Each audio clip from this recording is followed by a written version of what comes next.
देश में जिस तरह बांग्लादेशी घुसपैठिए का जो चल रहा है ये करते, बिहार में चुनाव हुआ, बंगाल में चुनाव की बारी है, यूपी को उसी तरह देख लिया।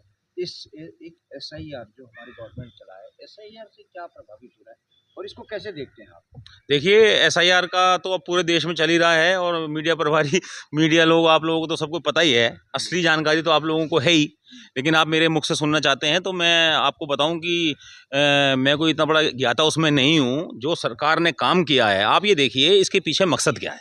इसके पीछे मकसद ये है कि ये किसी एक जाति के खिलाफ नहीं है।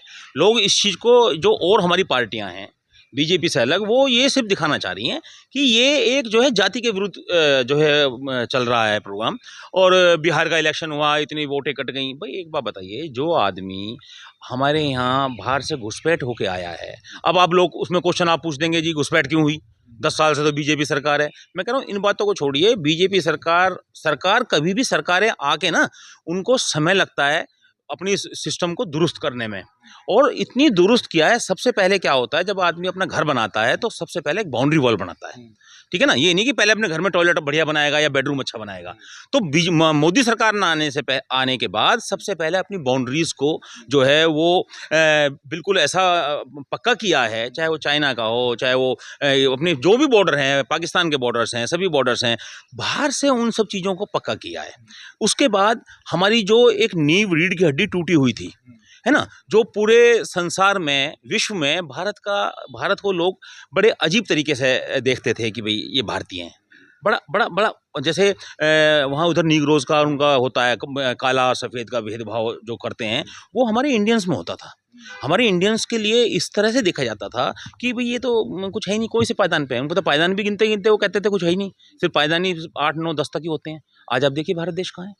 विदेश नीति की बात कर रहे हैं, वो ठीक बात है। हमारे देश के जो गृह मंत्री अमित शाह हैं, उन्होंने 10 साल पहले एनआरसी की लागू किया था, जिसमें कि लोगों ने डॉक्यूमेंट दिखाना बंद कर दिया। आज ये एसआईआर चल रहा है, जिसकी वजह से केवल यूपी में 4 लाख से ज़्यादा अभी तक बाहर हो चुके हैं।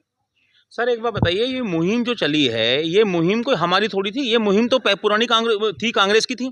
लेकिन जब वो जो भी कानून होते हैं वो सब सरकारों को पता होते हैं, लेकिन उस कानून को, उसको एक्टिव करना, ठीक है, और उनको पता होता है कि ये जो है, ये नासूर हैं, ये कैंसर्स हैं, ये चीज़ें, इनको जो भी उठाएगा वो सरकारें जाएंगी, ठीक है ना। जैसे 370 का मुद्दा हुआ, तो मैं अब एसआईआर पे आ रहा हूँ, मैं एनआरसी पे आ रहा हूँ। मैं ये कह रहा हूँ, जब भारत में रहने वाला कोई भी हिंदू, मुस्लिम, सिख, ईसाई, उन्हें कोई चिंता नहीं है। भारत देश ये जो है सनातन का देश है। इस देश में ये जो है, आप ये देखिए, इस देश में सबसे ज़्यादा जातियों का यहाँ समीकरण है, ठीक है। और नहीं तो हर जाति, कोई मुस्लिम कंट्री है, कोई कंट्री है।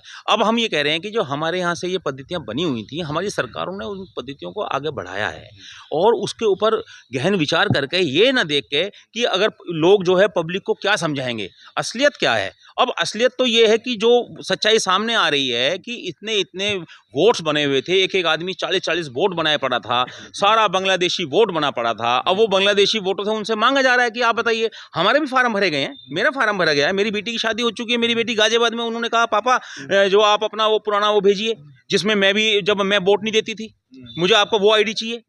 तो मैंने कहा बेटा वो तो हमारे फादर गवर्नमेंट जॉब में थे तो वहाँ का था। तो उन्होंने कहा पापा वो चाहिए। मैंने किस लिए चाहिए? तो उन्होंने कहा कि ये ऐसे ऐसे ऑफिसर आए हुए हैं हमारे यहाँ, तो वो कह रहे हैं कि बेटा आप ना अपने पापा से वो मंगाइए कि उनकी वोट जो बनी थी तब कहाँ बनी थी, तो वहाँ से वो आपको जोड़ेंगे। तो मैंने भी अपने पेपर्स दिए। अगर मैं आपसे पेपर मांग रहा हूँ तो उसमें क्या गलती है सरकार की? तो इसको दूसरे लोग जो कह रहे हैं जी वोट कट गई, हमारी वोटें काटी, हमारी काट दी, किसी की नहीं कटी है वोट। जो ओरिजिनल लोग हैं उन्हीं की वोट रहेंगे, और आगे अभी और छटनी होनी है। अभी आप देखिए, अब आप बंगाल के इलेक्शन में देखिएगा, बंगाल में जो ममता दीदी की हालत खराब है इस टाइम, किस लिए है? वो इसलिए नहीं है कि बीजेपी वहाँ बढ़ रही है, वो इसलिए है कि मेरी जो उसकी जो नकली वोटें थी वो कट रही हैं। हाँ, तो ये असर तो सामने आएगा सब।